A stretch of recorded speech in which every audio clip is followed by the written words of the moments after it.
Question number 10. So question number 10 wants us to write the linear equation from a table. Alright?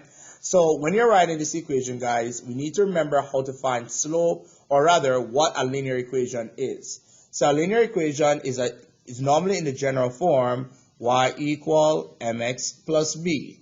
Alright? Where we know that y is your total, m is your slope, and b is your y-intercept. Okay?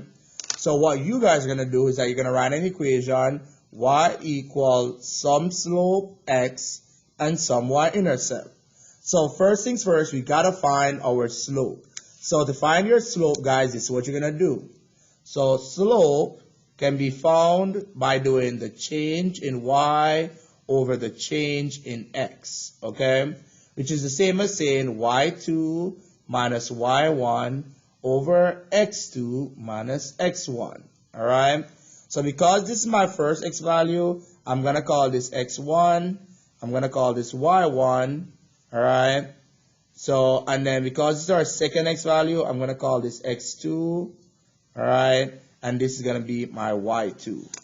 So instead of y2, I'm going to replace y2 with the number 6. And based on my formula, I would write a minus sign. Then I'm going to write a parentheses, okay? And instead of that parentheses, it's going to be y1. And my y1 was 14, okay? And I'm going to be dividing that by, so again, you're going to put the number that goes with that x value. So that x2 would be negative 1, all right? So again, my x2 would be negative 1. And then minus, and then a pair of parentheses, and inside of that parentheses is going to be my x1, and my x1 was negative 3. Because again, negative 3 went with 14, alright, and negative 1 went with 6. So again, you put the y value on top, and then the corresponding x value underneath. So now we're going to calculate. So 6 minus 14 is negative 8, alright. Here we have a negative beside a negative, so that's going to turn into a positive sign, all right? So negative 1 plus 3 would be positive 2, okay? So now I'm going to divide negative 8 divided by 2 is negative 4. And that would be my slope. So right here where I would put slope, I would put negative 4. So now I'm going to find my y-intercept. So what I'm going to do, guys, is I'm going to do similar to what we did for parallel and perpendicular. All right? I'm going to write y equal negative 4x plus b, and I'm going to plug in any random set of numbers. So let's plug in 2 and negative 6. So this is what I'm going to plug in. Okay? So again, it's like when we have the coordinate 2, negative 6 for the x and for the y.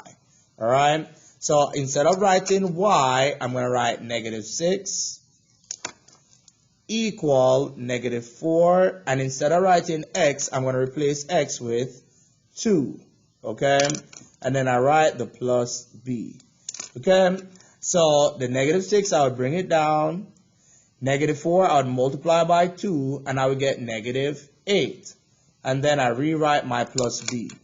So now I need to move the negative 8 to the other side by adding 8 to both sides, okay? This will get canceled, and your b value is going to be equal to negative 6 plus 8 is positive 2. So my y-intercept is going to be a positive 2. So my answer is this, y equal negative 4x plus 2. So again, guys, just like that.